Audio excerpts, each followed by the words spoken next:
প্রসেনজিৎ মালাকার আমাদের সঙ্গে টেলিফোন লাইনে রয়েছেন এই মুহূর্তে। প্রসেনজিৎ, আমরা দেখছি গ্রামবাসীরা অভিযোগ করছেন যে সিপিএম কর্মীরা তারা ঢুকে হামলা চালিয়েছেন, যদিও সিপিএম এই দাবি নস্যাৎ করছে।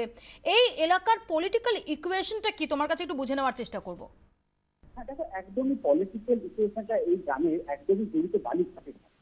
কারণ এই পার্শ্ববর্তী এলাকার যে মৌরাত্রী যে বালিঘাট আছে, সেই বালিঘাটকে কেন্দ্র করে কার্যত এই ঘটনা।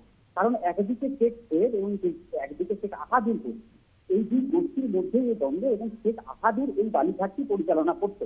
যদিও শেখ সৈয়দের তরফ থেকে এই বালিঘাটটি দখল নেবার প্রচেষ্টা করা হচ্ছিল এবং তার জেরে উত্তপ্ত পরিস্থিতি ধীরে ধীরে তৈরি হচ্ছিল। ঠিক সেই মতো অবস্থায় আজ অভিযোগ যে মিরপুর গ্রামের বাসিন্দা শেখ আহাদুরের গোষ্ঠীর লোকেরা সকালবেলাতে উঠে কার্যত আক্রমণ করে, বোমা গুলি লড়াই চালায় এবং তাতে সংঘর্ষে গুলি পায় গোটা গ্রামে এবং দীর্ঘক্ষণ ধরে বোমাগুলি লড়াই চলছিল।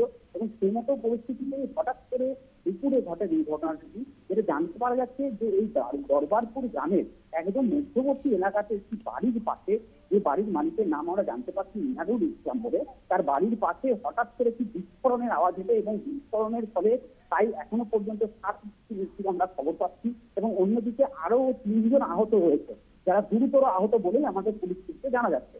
এই মুহূর্তে এই পরিস্থিতি যেটা জানতে পারা যাচ্ছে যে পুলিশ যেটা অনুমান করছে যে সংঘর্ষের সময় মজুদ বোমা বা বোমা বাঁধার সময় কার্যত এই বিস্ফোরণের ঘটনাটি ঘটে এবং তার জেরে এই মৃত্যু মিছিল এই গ্রামে হয়। এবং ঘটনাচক্রের পর থেকে গ্রাম জুড়ে একটা বিশাল আতঙ্কের পরিস্থিতি। গোটা গ্রাম পুলিশ দিয়ে রাখলেও এই মুহূর্তে গ্রাম পুলিশ এবং মহিলা শূন্য বলা চলে।